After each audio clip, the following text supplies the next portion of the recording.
Assam पार्टनि TET pass जानाया एखे बोसोराव पास जानाया दिनै साख्रि मोनजोब्बाय BTC आव टेट पास जानाया मानो साख्रि मोनाखै जे प्रमद बर'आ आरो UPPला सासन खालामनायनि थाखाय साख्रि मोनाखै दिनै बेंसारि स्कुला सरकारि जायासै BTCनि कन्ट्रेक्टरफोरा खामानि मोनासै बुहुमाव मुलुगाव दावहा जालांदों बे दावहाया गोदो बिदि जाबाय थादों होननानै रायखांबाय थायोबा बेयो सासे फेलार लिडारनिसो नङा होमबा UPPनाव जेबो एजेन्डा गैया प्रमद बर'नाव जेबो एजेन्डा गैया बिथांमोना बुङो 17 बोसोराव BPFआ मा मावखो नोंसोर 3 बोसोराव मा मावगोन एजेन्डाखौ बुंलाय दिनै जोंहा जाय टेट पास जानानै दं 19,000 BTCआव टेट पास जानानै दङ आसाम पार्टनि टेट पास जानाया एखे बोसोराव पास जानाया दिनै साख्रि मोनजोब्बाय BTC आव टेट पास जानाया मानो साख्रि मोनाखै जे प्रमद बर'आ आरो UPPला सासन खालामनायनि थाखाय साख्रि मोनाखै नङा होमबा दिनै बेंसारि स्कुला सरकारि जायासै फोरोंगिरिफ्रा दिनै UPPखौ गाज्रि मोनो दिनै BTCनि कन्ट्रेक्टरफोरा खामानि मोनासै बाहेरानि कन्ट्रेक्टरफोरा खामानि मोनफैबाय आबादारिफोरा दिनै UPPखौ सैला नङा होमबा दिनै UPPनि दैदेनगिरियानो जितेन मोसाहारि जायनाखि तामुलपुर आन्चलिक एबसुनिबो आफादगिरि जानाय प्रमद बर'नि क्ल'ज बिथाङा बुंदों जे प्रमद बर'जों जाथिया रैखा नंला प्रमद बर'जों जोंनि ओनसोला जौगाला होननानै बिथाङा BPFआव हाबफैदों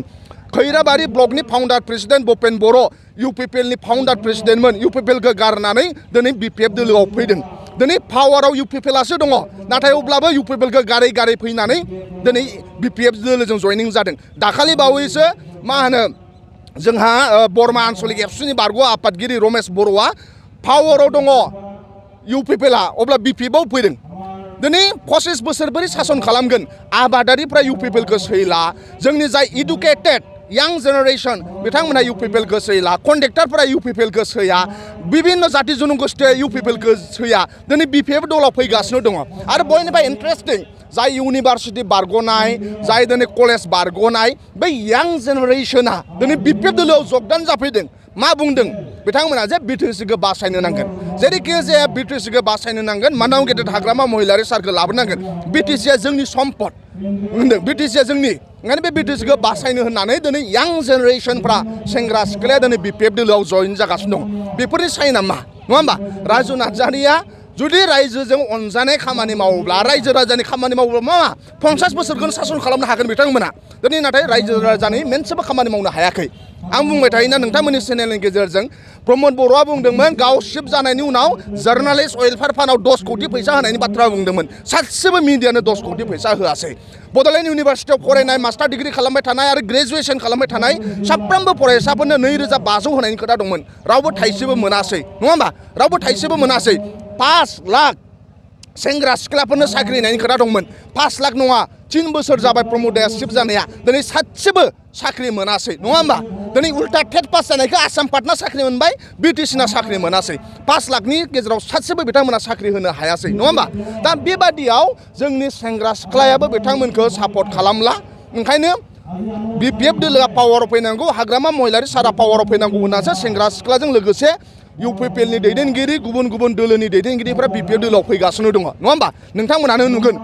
सोरनि फारसे सरकाराव फैनायनि गामि गामि हाबोब्ला दिनै हाग्रामा महिलारि सारखौ लाबोनांगौ ओनसोलाव थाङोब्ला गामियाव थाङोब्ला जेरावखि जाया दिनै साहा दखान लामा दला जेरावखि जाया सरसा जागासिनो दं जे BPFआ पावाराव फैगोन हाग्रामा महिलारि सारखौ लाबोथारनांगोन नङाबा जोंनि फिउचारा दंस' दं होननानै जोंहा गोबाव सम मोनसे संग्रामि सोलिगासिनो दंमोन नङा होमबा जोंजों लोगोसे नागालेण्ड मा होनो मिज'फ्राबो बा बेलेग बेलेगा नाथाय मिज'राम मोनखांनायनि उनाव मिज' नेशनेल फ्रन्ट लालदेंगायानो जा जराम थांगायानो जा बिथांमोना पिस इस्टाब्लिश खालामनो हादों नङा होमबा दा दिनै जोंहा BTCआ मोनसे हिस्टरिक नङा होमबा दा ओंखायनो नर्थ इस्टआव सान्थि सुक्ति खालामनो होनदोंब्ला रायजोफ्रा आरो बा इन्टेलेक्सुवेलफ्रा रिकगनाइज खालामो मिज' नेशनेल फ्रन्टखौ आरो BLTखौ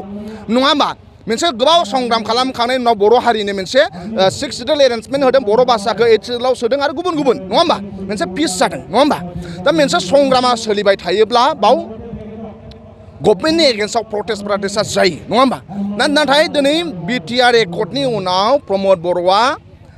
मा होनो मोनसे सान्थि सुक्ति जाबाय होनदों सान्थिजों हेपिनेस एन्ड पिसफुला मोननैजों रिलेटेड नङा होमबा दिनै BTCनि मानसिनाव नों सोंलाय सोरबा हेपि दं नामा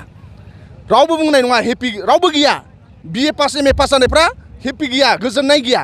गैयाबा सान्थिया बोरै फैगोन गोजोननायजों सान्थिजों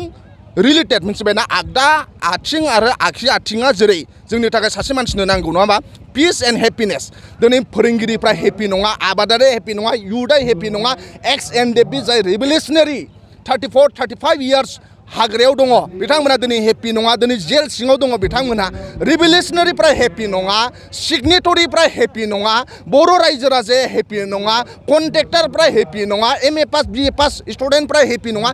पिसफुला बोरै मा अबाव दं सोर दं पिसआ नङा होमबा बे सानै साथामसो इउ पि पि एलनि दैदेनगिरिफोरा गावसोर गारि गुरा बायदों बिल्डिं न' लुदों बेजों हेपि फैया नङा होमबा गामि दफायाव थां दिनै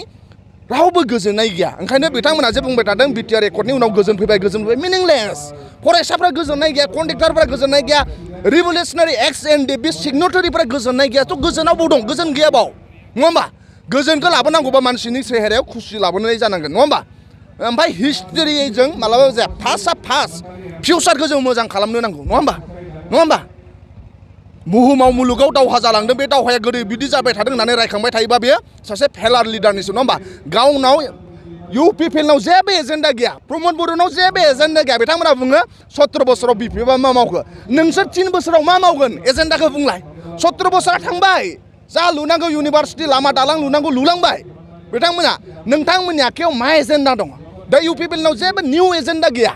इउ पि पि एलआ लाइमोनफोरखौ लानानै मा एजेन्डा दं नोंथांमोना सों जे सेंग्रा सिख्लाखौ लानानै मा एजेन्डा दं बिथांमोनाव जिर' बिटिसिनि कन्ट्रेक्टरफोरखौ लानानै मा एजेन्डा दङ बिथांमोना जिर' भेन्सार स्कुलनि मास्टारफोरखौ लानानै मा एजेन्डा दं बिथांमोना जिर' ओंखायनो बिथांमोना खालि 17 बोसोरखौ रायखांबाय थायो नङा होमबा दा ओंखायनो नोंजों आंजों मिलायनानै बिटिसिखौ बासायनो नांगोन आरो जों सान्तिखौ जों लाबोनो सान्ति नांगौब्ला मानसिफोरनि सेहेरायाव खुसि जोंनि सेंग्रा सिख्ला साख्रि मोननांगोन न' बां लुनो नांगोन कन्ट्रेक्टरफ्रा खामानि मोननांगोन बेफारि बानिज्यआ मोजां जानांगोन लामा दालाङा मोजां जानांगोन अब्लासो मानसिनि गोसोआव गोजोननाय फैगोन ना नों सासे मा होनो रिपर्टार जार्नालिस्ट हिसाबै नोंहाबो गोजोननाय दङ गोजोननाय गैया सिस्टेमजों गोजोननाय गैया ओंखायनो दिनै बे प्रमद बर' आरो इउ पि पि एलआ जे बुंबाय दं गोजोन फैबाय बे टटेलि फेलार बे मिनिंलेस बे बिथांमोना बुंनाया दा ओंखायनो जों रियेल पिसफुलखौ आरो रियेल हेपिनेसखौ जों लाबोनो नांगोन बि पि एफखौ सरकाराव लाबोनानै